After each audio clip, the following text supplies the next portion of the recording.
Hey, I'm Lance Phillips. Today is my birthday, and I can cry if I want to. I'm Josh Ryan, and happy birthday. Of course you can cry. Man, it's okay to cry. It's totally fine. Do you have anything in particular you want to cry about, though? It should be you who's crying, having to co-host a show with me. No, I'm only crying about not sleeping normally. I'm really only crying on the inside. Do you know what movie that's from? You're a movie buff. I'm really only crying from the inside. Oh, wow. It's the original Batman with Michael Keaton. It's the Joker. Hey, Lance Phillips, Josh Ryan with you. You got me.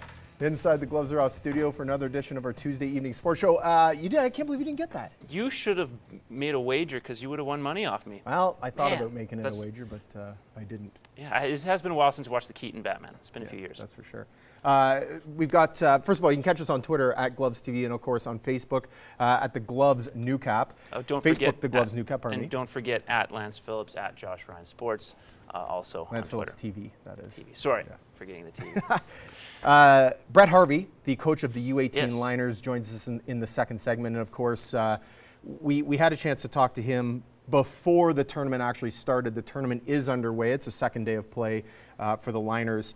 And it's a really exciting week with that tournament happening as well. Yeah, I mean, we're going to get not just all of Lloydminster to be involved, but you're also going to see plenty of people from outside of the city, outside of the far reaches of the province as well. It's a big national event, teams from across the country. I'm pretty excited just to watch. Yeah, for sure. It's going to be an exciting week. Let's start off with the Lloydminster Vandals, shall we? They are the team that played this past weekend. And late in the game, in the third quarter, the Calgary Gators, pardon me, 3rd and 5, decided to go for it. Not usually a big deal, but they were up 48-0, which has a lot of people upset, namely Vandals players that I talked to after the game, and this is what they had to say. Oh, it's irritating because, you know, they have the game pretty much sealed already, and you can tell they're just kind of trying to put more stats on. But we've seen it so much in this league. A lot of them don't really show much mercy, so it's something that you just kind of brush off. You don't think too much of it since every team pretty much does do it.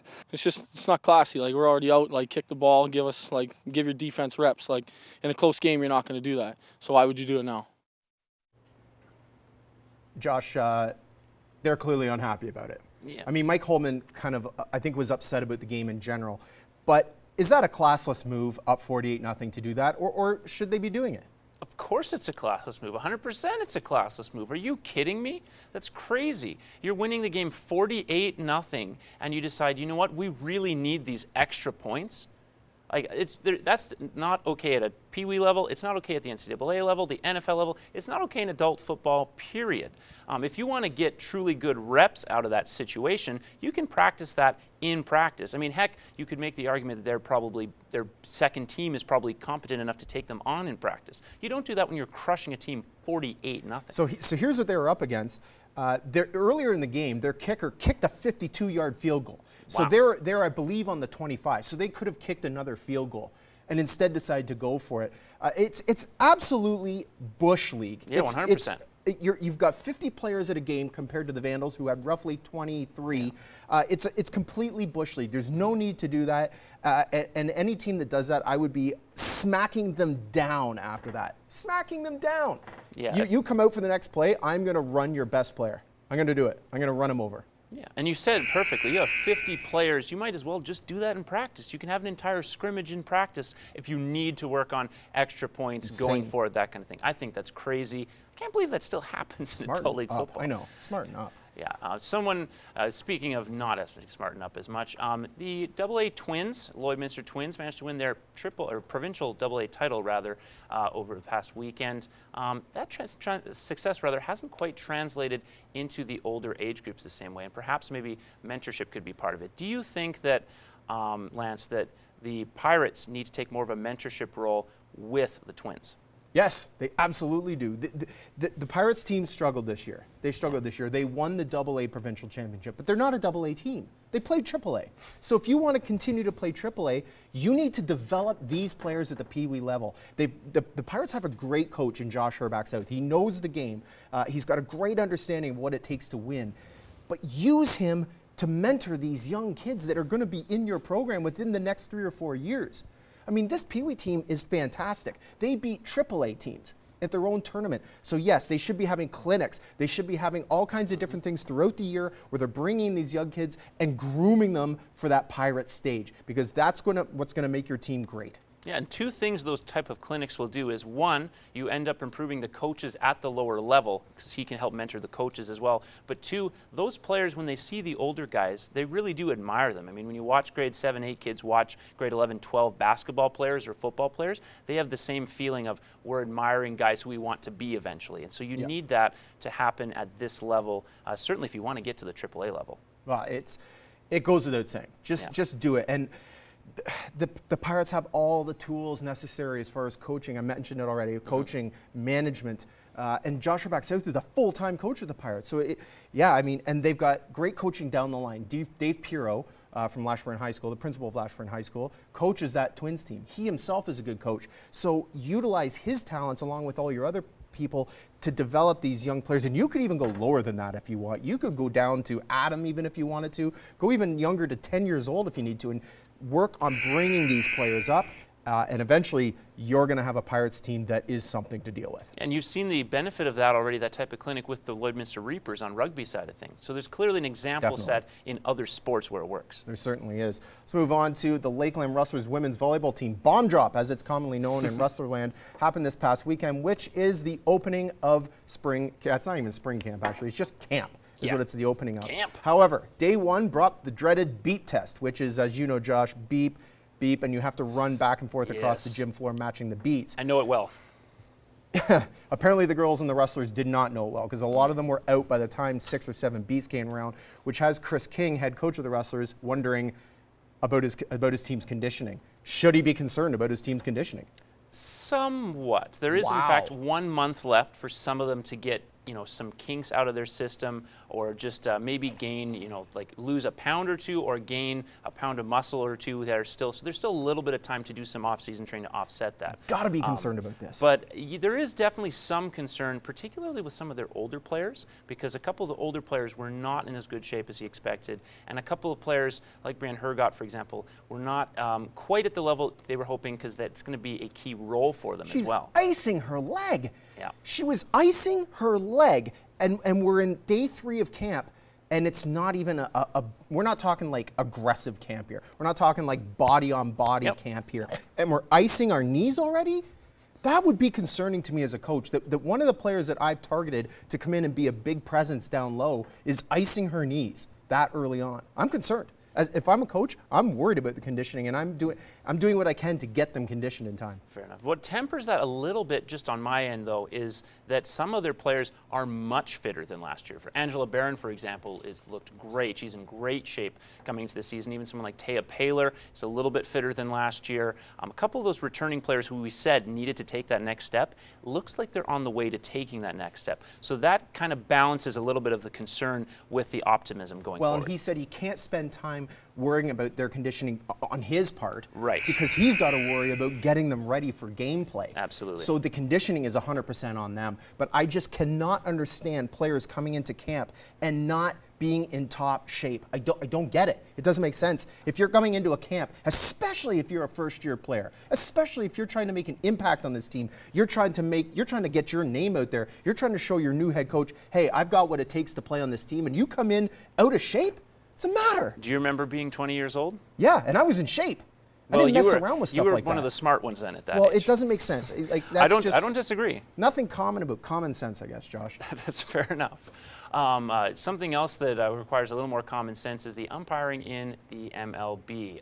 Incompetent arrogance was the term Sportsnet Sid Cicero used to describe the game in which you had both Marcus Stroman and Russell Martin, being thrown out of the game at the same time for basically saying nothing. And there's a couple of other instances where this has been popping around recently in the MLB. And so now some people talking about solutions for it. Does Lance have a solution for it? The solution is that the solution and the only solution is that Major League Baseball has to be more aggressive with disciplining their umpires. Like, we can go back to even April when C.B. Buckner had that outrageous game against the St. Louis Cardinals, or with this umpiring, St. Louis Cardinals game, and the Cardinals were totally out of control because they were so irritated by his ball and strike zone. It was terrible. And they didn't reprimand him in any way. And now we see Will Little, who ejected Gibbons, and then I don't have a problem with these guys ejecting players, but you cannot take off your mask and walk 6 feet out from behind the plate and just stand there and stare. You can't do it as an umpire. And and that's what irritates players. And it just can't be allowed. The Major League Baseball has to be more harsh on discipline. It's almost a culture change is needed, because yes, you're going to have guys make mistakes. They're going to be human, but the way they handle those mistakes is very important, especially for all these national TV games. You can't have a referee, rather than saying, you know what, this is a tough one, I'm sorry, I've made mistakes, I'm going to make it way through the rest of this that I can. You can't have them, instead of that, just say, no, I'm right, you're wrong, and get out of here with your complaints. Because clearly there's so many instances this year where they have not been right. Maybe one thing they can do additionally to suspensions is perhaps get rid of a couple of these older umps and usher in a total sea change of new guys. Just get new blood in there, and so you have a different culture immediately. That's fair, but with a lot of these older umpires, you have guys who are consistent and can be consistent. Yeah. You have guys, obviously, that are inconsistent. Like, actually, C.B. Bucknor is consistently bad, so he is consistent.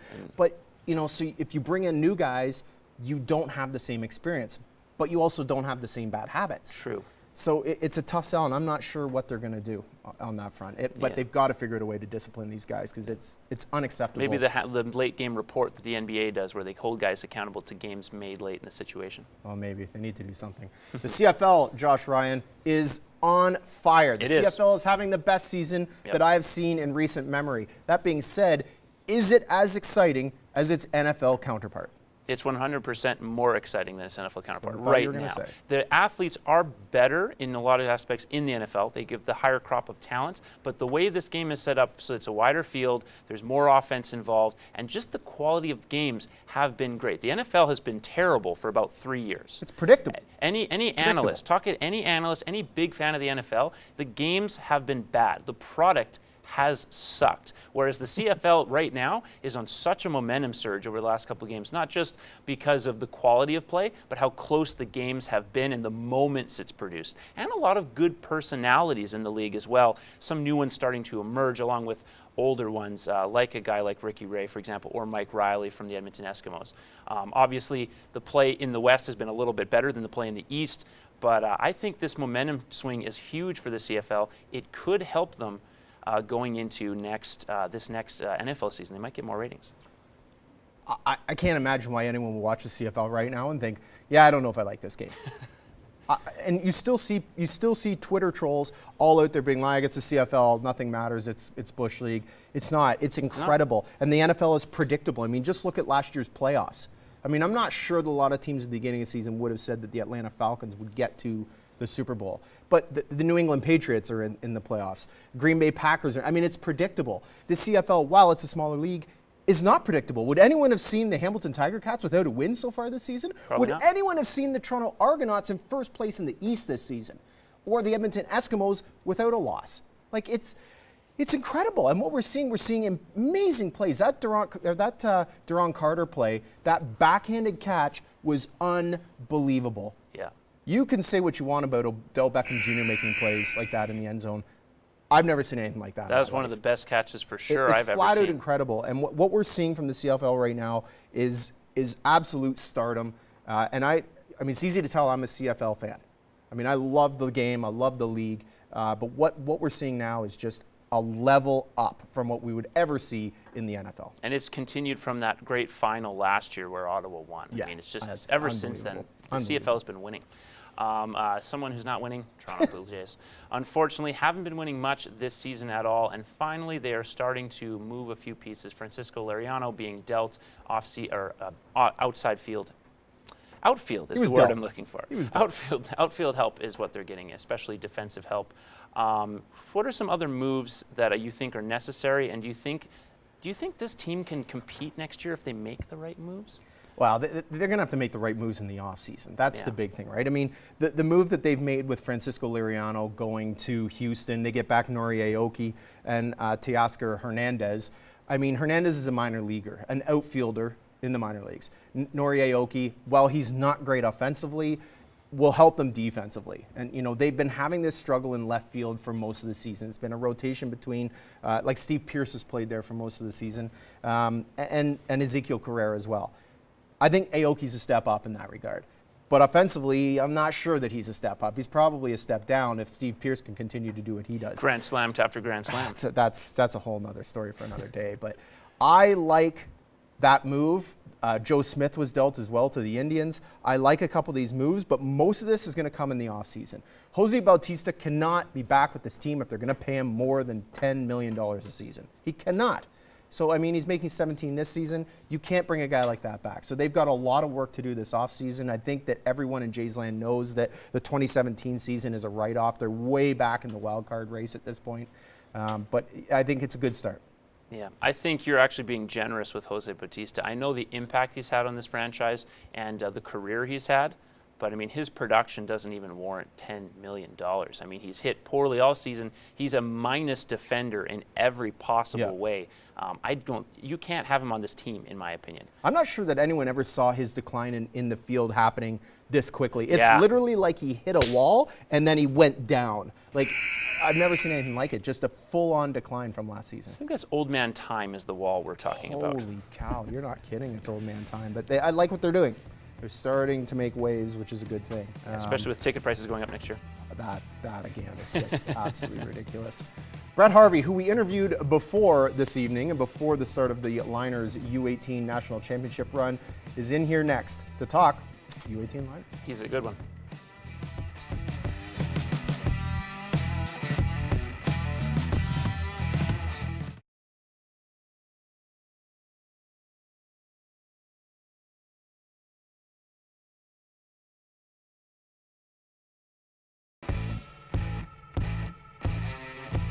We're back. You can keep your gloves on, but ours are off.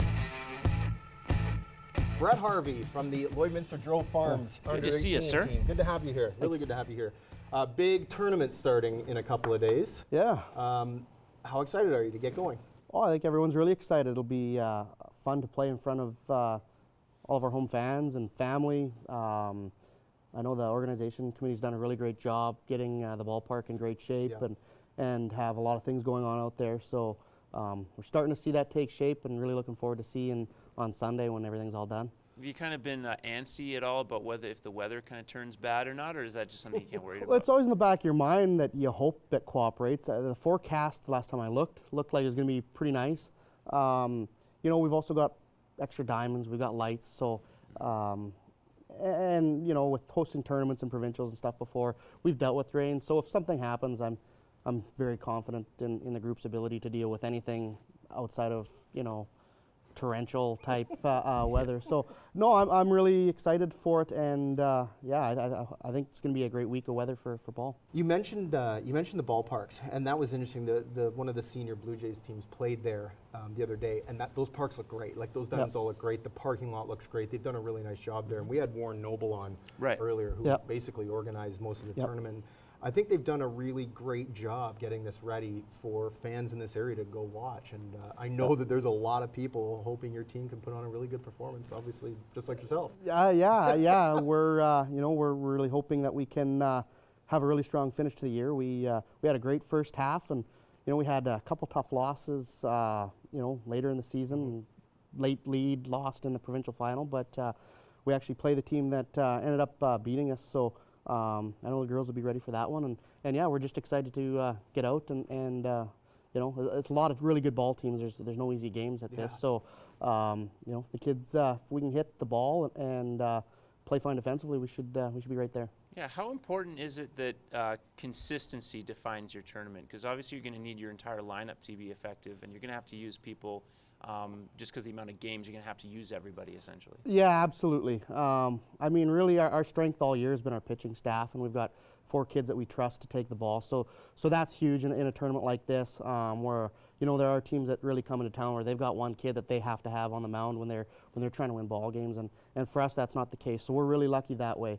And then yeah, you know, we've got a lot of kids who can hit the ball too. So really, it comes down to hoping we have enough kids that are getting hot at the right time to carry us and score enough runs, because like you say, it is a longer event, 7 games in the round robin alone. So, yeah, you can't ride the roller coaster too much. You got to kind of stay even keel, and yeah, it's a longer event for sure. You mentioned about the first half of the year you started really well, and just the Canada Cup. I know it didn't quite go the way you guys had hoped, but what are some of the challenges you faced over the last part of the year?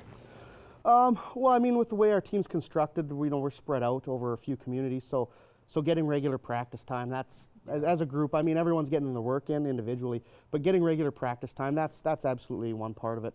And then really just finding good quality games to play is another aspect of it, right? And we've traveled quite a bit this year, so I think we feel pretty prepared. We've played a lot of ball games. Really, so starting in February was when we went to California.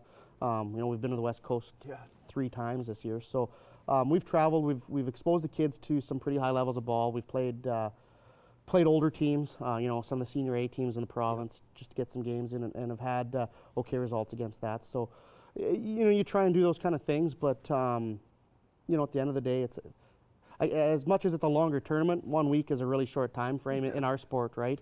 So, you hope kids just come in and are ready to go and get a few bounces.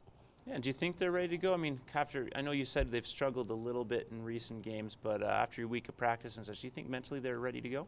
Yeah, I think so. I've been really impressed with how resilient the group was. We actually flew out to the West Coast the morning after we lost provincials, and I know as a coaching staff we had talked about we need to make sure that we're not sulking, and we need to put on our best faces. And when we all got to the airport, the kids were in great spirits. They get along really well. It's a really, really tight-knit group of kids, and that's really important. It makes a big difference. So, yeah, I think they're in a good spot. If we can get a few early wins, that confidence will just build off that, and that would mean the world to us. You mentioned also about it's tough finding good teams to play against. Do you think that we've heard this a lot? I mean, this isn't the first time we've heard this, and just with U16 squads and U14, is that a provincial issue in Alberta/Saskatchewan, or is that a Canada-wide problem for these really competitive teams? Well, I mean, when you look at our sport in BC, there's a lot of really good ball teams concentrated. Same with Ontario in the GTA. They have a really great concentration of teams. With the Prairies, I mean, we're more spread out. There's lots of good ball teams, but we're more spread out. There's quite a bit more traveling involved. At the younger ages, we're really starting to see that move. I mean, if you look at U16, U14, they had over a dozen teams each in their top provincial championship levels, whereas for U18 we were sitting at 6, I believe, and last year was only 4. So we're starting to actually see movement on that. I hope that can continue to have more teams playing at the highest level, because that has been an issue, not just for Lloydminster, but yeah, our region in general. And then us, of course, being in between 2 bigger centers, we are kind of out almost in the middle of nowhere at times, you feel like. The Calgary and Edmonton teams, they naturally are pulled to play each other. Saskatoon and Regina, the same thing, right? So it's kind of incumbent upon us to have to seek those games out and go to those two areas, yeah. Do you think having this tournament here in Lloydminster, as well as depending on how well your team does, could affect growth as well at the younger age groups, you think, in this city? We absolutely hope so. I mean, at the end of the day, that's why you do these kind of things. It's a ton of work. I know you mentioned you had Warren on, and he's been working like crazy since we first finished the bidding process. So at the end of the day, yeah, you hope that you're helping to grow the sport in our community. And I even myself, when there's guys like Mike Lamb that ran things in Lloydminster, I remember being a kid out there and spending the summer at the ballpark, and hopefully there's going to be some kids that's the case as well, and then they play for the next 10, 15 years and get involved coaching and organizing, and that's how the sport will grow. We mentioned to you before we started that we talked to Kevin Martin at the Pinty's announcement, and he loves coaching his girl. And when you came on board, he's like, I'm getting out of here. He considers you one of the best coaches in the country, is what he said to me. I mean, I'm sure this is not the first time you've heard this, but what do you feel when you hear someone of his stature say that about you? Oh, it's very flattering. Kevin, obviously, everyone knows what he's accomplished in sports, so you like to think that if he thinks you're doing something all right, that maybe you're on the right path. So Kevin's been great to have around the team. I know he's getting involved helping with some announcing and stuff with the events. So no, that's a nice thing to hear. Is that another thing that's made this experience fun, is the support of all the parents of all the girls? Absolutely, yeah. We've had a really great response from parents and the parent group. I mean, you know, when you get to this level and this age, you're traveling as much as you are, you know, the budget is what it is. You know, there quite often there can be issues or problems, you know, as any team has throughout a season. And I wouldn't be lying when I said I've had to deal with basically nothing for issues all year. Awesome. You know, I'm not exaggerating at all when I say that all the parents have been really supportive. And considering it is a group that, you know, a lot of them haven't played together before, the way that not just the kids have kind of got along, but the parents have got along, has been really great, and that does help a lot. Can you just explain like the enjoyment playing on a team that does the amount of traveling that your team does? Because you've been, like you said, you've been all over the West Coast, California. I mean, how much fun is it to do that? Oh yeah, it's lots of fun. I think the kids, that's kind of where they make their memories, right? Sure. As much as the ball and the sport is big, you know, a lot of the off the field stuff is important too, right? So yeah, it's a lot of fun. You know, we normally get to see a few Major League Baseball games in our travels. We didn't this year because of the All-Star break and just teams being on the road, that kind of thing. So it was unlucky this year, but yeah, no, you get to go a lot of cool places, and I know just for myself, I've been to, you know, really every part of the country for ball, right up to the Arctic Circle, East Coast, West Coast. So yeah, no, it's great what that'll do for you. Yeah. Yeah. What's your favorite place to eat that you stopped in your travels here, and the girls as well, I guess? Oh boy, that's interesting. I don't know if I can put my finger. Well, for the girls, I'd be worried too many of them might mention McDonald's. But geez, I don't know. And if anything stands out, there's, you know, Montreal has so many great restaurants. You're not kidding. You know, the seafood on the West Coast, on the East Coast. That's so cool. You know, nothing sticks out. I guess the Boathouse and the White Rock is really great. That I guess is you like seafood. Awesome place. I have not been there. I've heard. They have great seafood. So I usually, because we're usually out there a couple times a year, and it's usually at least for a week on one of the trips. So very cool. I get there 2 or 3 times a year. Yeah. First game against Saskatchewan's the Saskatoon Selects. Yep. What do you have to do, if anything, to get these girls ready to go for that game? You know, really just try and make sure that they're mentally ready to go. The nerves, I think, is going to be obviously a big thing to deal with, and hopefully we can turn that into some excitement and positive nerves, not negative. You know, we don't want them feeling pressure. We want them feeling excited. Just family members alone. It seems like every kid has a ton of family coming in, and I know talking with Warren and some of the other hosts that the community's really had a good response. So, yeah. You know, I know they've put out a lot more bleachers. So we've tried to prepare the kids to understand they're going to be playing in front of a lot of people, and that's for some of them, they haven't done that, so that's going to be an adjustment, right? And really, it's all about how you react to that. You know, if you make it a good thing and a positive thing, then it's fantastic. If you know, if you feel it on your shoulders and you feel it as pressure, then that can make you tight, that can make you hesitant, right? So yeah, just making sure the kids understand to have fun with it, relax. That's our main goal. Yeah. A fun week coming up. Yeah, of baseball. A busy week. Brett, good luck. Thank you. I mean, we're really looking forward to watching a lot of it this, all. and really hope to see your team. Obviously, hope to see your team in the finals. Yeah, next Sunday. yeah. I mean, that's we would like that too. Of course. Yeah. Of course. Thanks very much for coming by, Brett. Thanks for having me. Appreciate it. You're welcome. Yeah, Thank you. Pleasure. Coming up next, Albert. He's full, Josh. Full as always. Yeah, he's a little overstuffed this A little bit.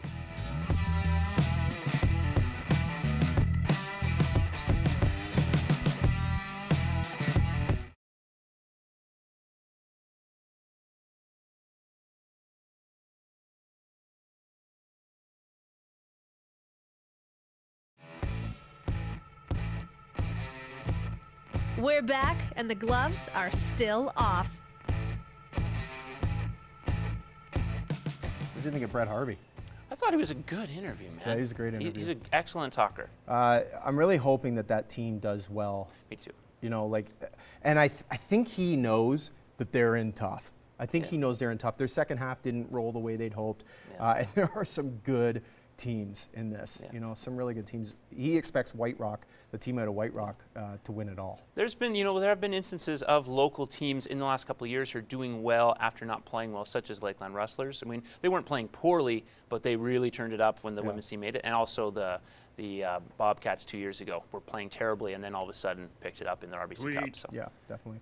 You're away, sir. All right, I will start us off by stealing this from Albert, who's particularly fat today. Tweet. And speaking of fat, this is from @Tim and Sid.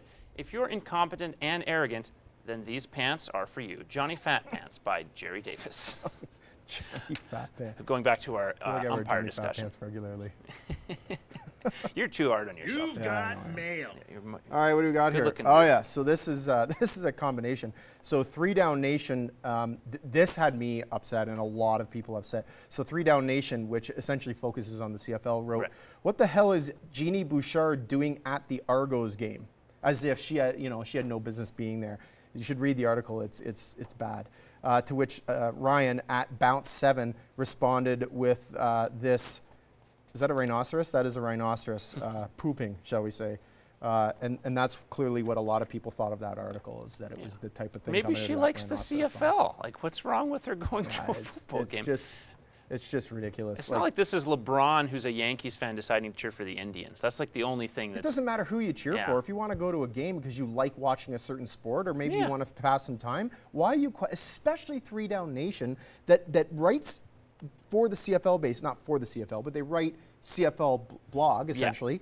Why are you criticizing people going to these games? That's what you want, are people like That's a Jeannie good Bouchard thing. to go there, because then you draw more people into the Absolutely. games. It's just not just so tennis fans. She's got such narrow-minded. an Instagram following from her Hey, modeling and there's stuff too. That is mail. another No, large definitely. group of fans. 1.5 million followers. Yeah, that's crazy. 1.5 million followers. I know. So I hope you guys got to see this earlier in the week. So this is from @BarstoolBigCat. Adrian Beltre is the GOAT. Tells you to stand on deck circle. Fine, no problem. Quick adjustment. And Moves it ejectment. over.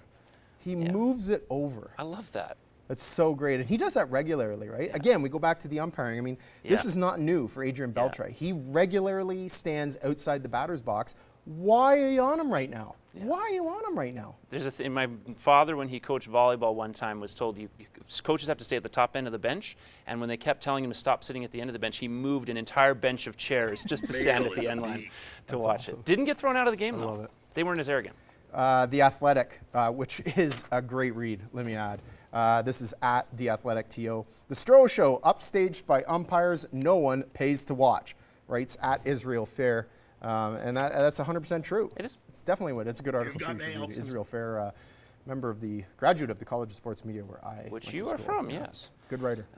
Back to the CFL @Toronto Argos. Tonight's Salem Tires, tailgater of the game is Adam Goss. He will be going home with a brand new set of tires. #CFL Adam Game Goss Day. is a personal friend of mine. Oh. He is a personal friend of mine. I found this and I had to include it. Okay. He is a diehard Argos fan. Always there's has mail. been. Classy fan. The kind of fan that any sports team would want.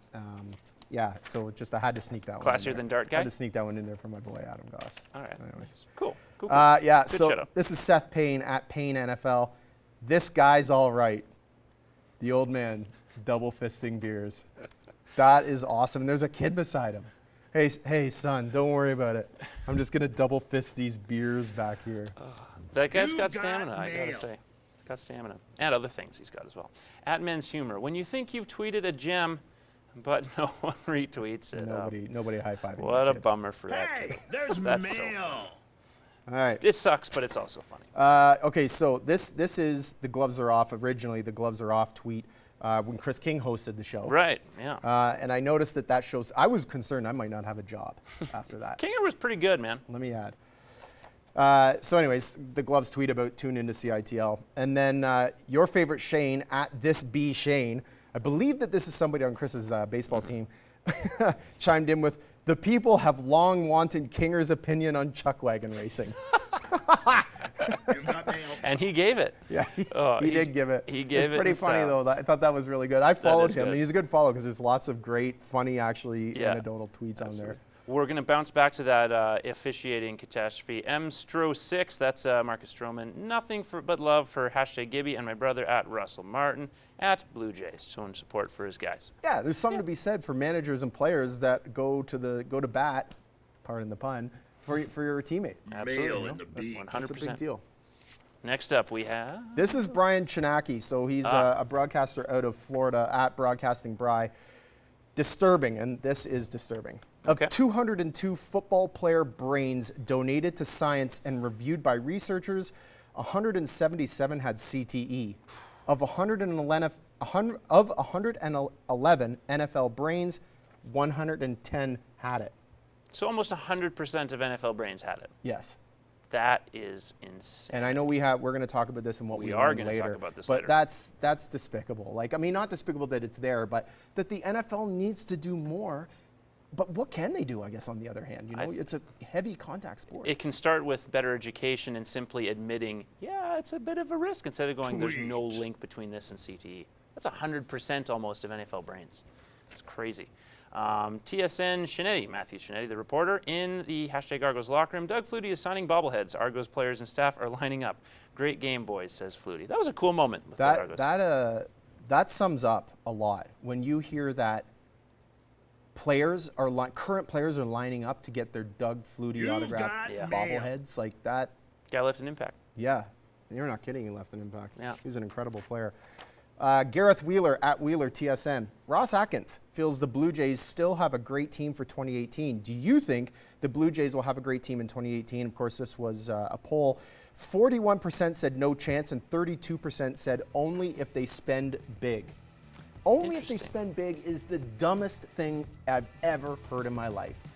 Yeah. You cannot, go ahead, you cannot put spending big with, you can't. I don't disagree. I guess Donaldson is maybe what they mean. Just got to sign Donaldson. Maybe. Don't have time for this one. We might get it later. Be back on the other side.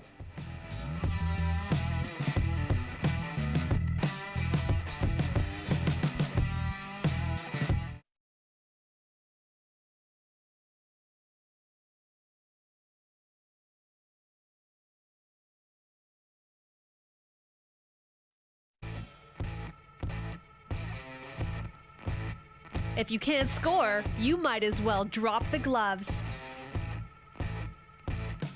Hey-oh, what we learned. We learned a lot over the past week. Yeah. We learned you're engaged, which is awesome. Yeah, I am. Very That happened. Kinger learned that on the air, which is I know. very fun. That's older than a week ago, though. I guess. I know. But I wasn't given any ring, though, which really sucks. But anyways, maybe something will come of that. We'll never know. All right, Josh, I'll start with you. Okay. So listen, Yep. Steph mocking LeBron. We saw Steph Curry mocking on LeBron Instagram. this week. You know what the, yeah. Steph mocking LeBron taught us what? that taught us that the NBA has no depth to which how petty it can get. And it's also really fun how much that pettiness is entertainment for us. So the thing I love most about that is seeing Kyrie Irving in the huddle of guys enjoying how petty it was and enjoying just the general joke of it. It is part of a hashtag like LeBron thing going online where people are all trying out, LeBron working out. But, I think it also tells you something that Steph is kind of recuperating or giving back some of that hate that he's been getting from around the NBA, because there's been a lot of hate in the NBA. Fair enough. Fair enough. Yeah. Now, I'll ask you, Lance Phillips, the Hall of Fame introduction for Tim Raines, what did that teach us, and what did you learn specifically? I learned that the Montreal Expos are absolutely not dead in Montreal. It has shown that there is still incredible passion for this team in Montreal. Even though that team is gone, it is not gone from the hearts of Montrealers or even Quebecers from that perspective.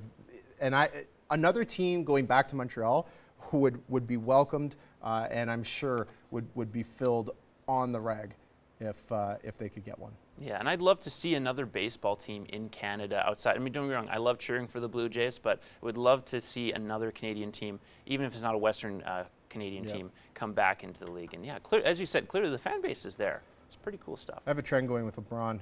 Kyrie Irving okay. demanding a trade this week taught you what?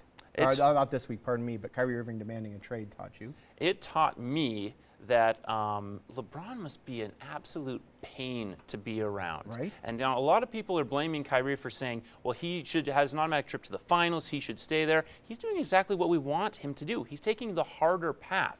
You can say there's ego involved because he wants to be the guy, but there's all these stories about everything within LeBron's system, even though he's a very selfless player on the court, everything is kind of about him at the same time. He gets all the credit when everything goes well.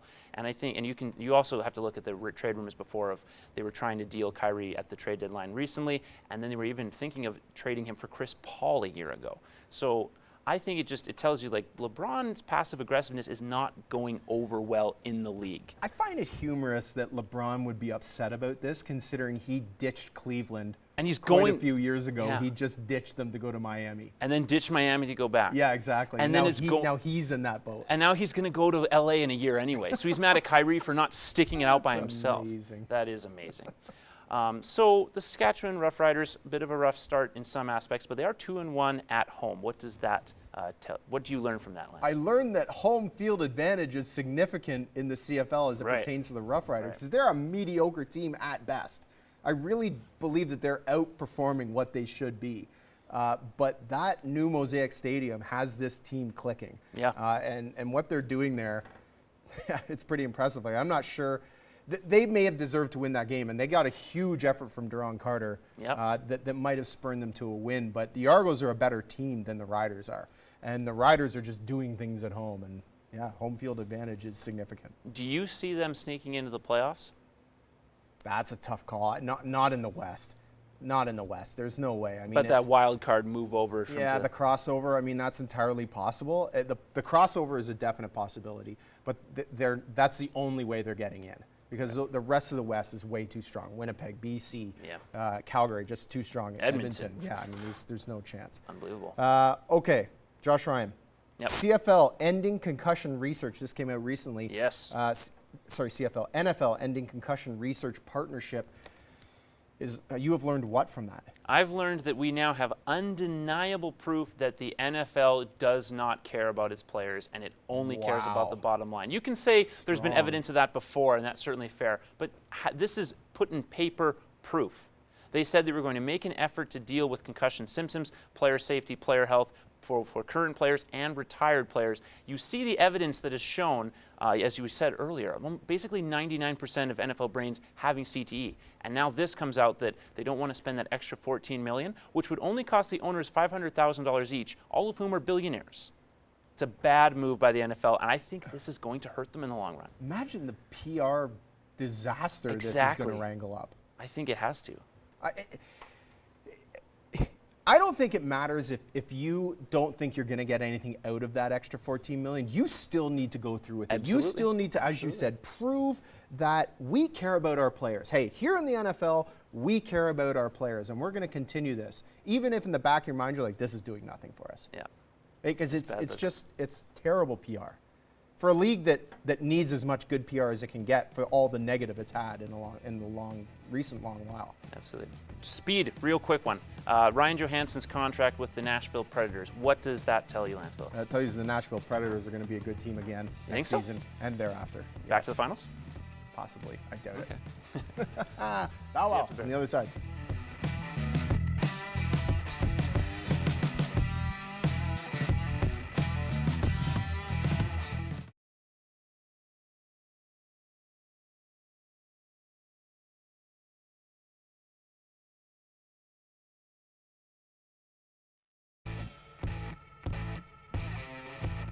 We're back. You can keep your gloves on, but ours are off. Hey, sports fans, Lance Phillips, Josh Ryan. Bow wow. We haven't done bow wow for a little while. Yeah, it's been almost 2 months. Our bow is pretty good. It is. It involves amazing, it involves the actually. Kinger. It involves the Kinger. He and I joked during a live hit that we did that he had the trifecta. So he hosted the show. He also has been a guest. He's been a guest. Actually, that's a quadfecta then. Okay. And he was interviewed by me as part of the live hit. Right, right. And then he also conducted an interview as well. So this is the interview he conducted. So this was after the Border City Blue Jays semi-final win over the Lloydminster Twins, moving them into the final of the North Saskatchewan River Baseball League. And this is him interviewing their star pitcher, Jared Coghill. Okay. Like, how did you feel with such a great defensive team behind you? So like this defensive, or Yeah, like up the middle. so like up the middle. I'm just seeing that like I'm going up the Remind you middle. of anything? Talladega the- Nights? The long cut chew is f***ing delicious. What do you have to say about Curry Carlson behind the plate? Seems like he calls a really good game. Kind of video game-ish fastball curveball, but that's okay. It seemed to work pretty well. So far, Yeah, it's no, he pretty good. has really good streaks Yeah. there. He likes to call a lot of fastballs because he doesn't like to block a lot of balls.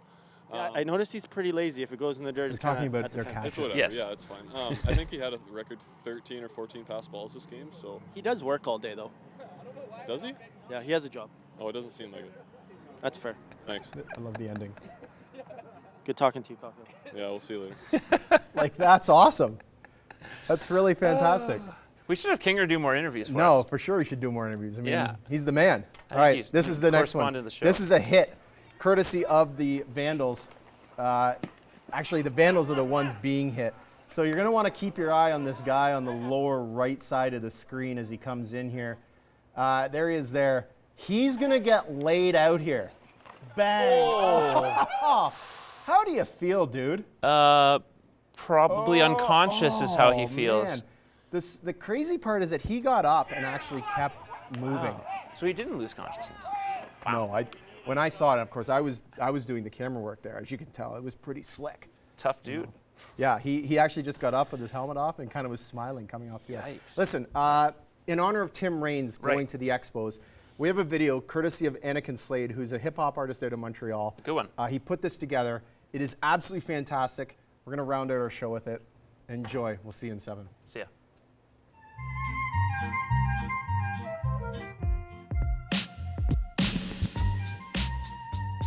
Yeah, this one's for the rock. Tip that cap, y'all. Yeah, cause the rock's in the hole. Tip that cap, y'all. Expos Nation standing tall. Tip your caps, y'all. Cause the rock got the call. Yeah, someday soon, those are all gonna play once again in Montreal. It was all a dream. Yeah, one day we were yesterday's team. Now the day's coming when you'll see us back in the league. I bet some of y'all that they forget about us fast. But there's 3 Hall of Famers wearing Expos caps. And it seems like we saved the best for last. Cause when it came to what cap, he said, you don't have to ask. Yeah, lightning fast on the bags with a bat to match. All cool, all smiles, all star, all class. Rock. So many of us were there for the occasion. That opening day, that 5-minute ovation. Now all these years later, it's another celebration. And we showing love to Tim Raines and Expos Nation. Might be a while before we get our team back, but the real fans know the movement's right on track. It took 10 years to get them on that black. So take that bow, rock, tip that cap. Tip that cap, y'all. Come on. Cause the rock's in the hall. Yeah. Tip that cap, y'all. With Expos Nation standing tall. Tip your caps, y'all. Cause the rock got the call. And someday soon, those are all gonna play once again in Montreal. It was all a dream. I bet he thought it never come to be. But who could think of a more deserving honoree? Batting title, All-Star, MVP. 2 World Series rings and now immortality. If you voted for the rock, then tip that cap. If you voted for Kid and Hawk, then tip that cap. If this game is in your heart, then tip that cap. If you believe right from the start, then tip that cap. This game is a part of a fabric. We've been at it. Yeah. Clemente wore a Montreal cap and started batting. Baseball is part of the city. We've been privy since Jackie stepped up to the plate and started hitting. A tip of the cap to those who've been here all along. To everybody who is trying to right this wrong. We'll be sitting in a ballpark before too long, cheering on an Expo, singing this song. Tip that cap, y'all.